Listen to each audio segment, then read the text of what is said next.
Good morning mga ka-RC. Ito na po yung mga pyesa na kasama sa set A. Unang-una, ito yung remote control nya.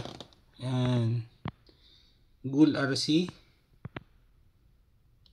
Ito po ay for beginner level ang set na ito. Pangalawa, yung Shark ESC. Ayan, Shark 60 amperes servo motor, battery na ZO power 60C 11.1 volts to 250 milliampere hours yung motor nya. Ayan.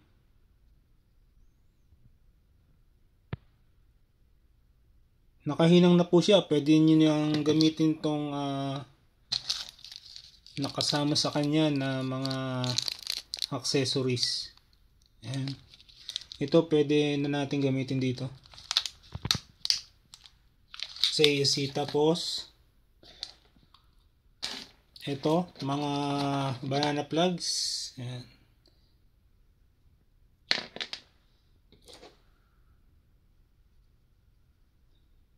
Yung kanyang collet coupling, battery strap. Ito po yung isang set ng shaft 4mm flexible. Ito yung kanyang kasamang hélice or propeller. 4mm po ang butas nito at 35mm yung kanyang lapad. Timon na stainless. Ayan.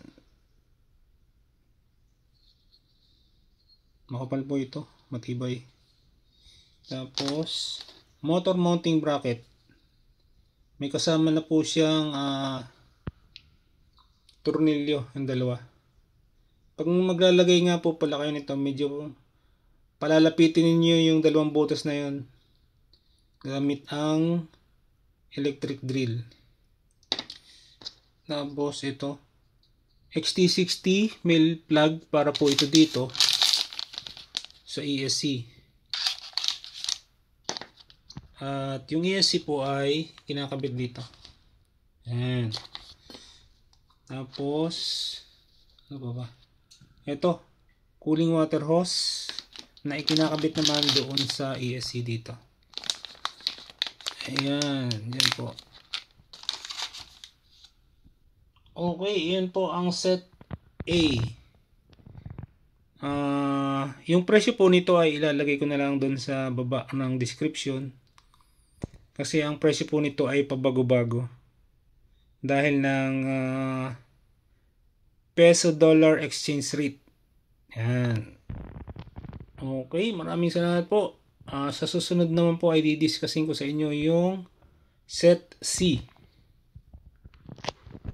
Yan, okay. Maraming salamat po sa inyong panonood. Subscribe po tayo para sa susunod na mga video ko.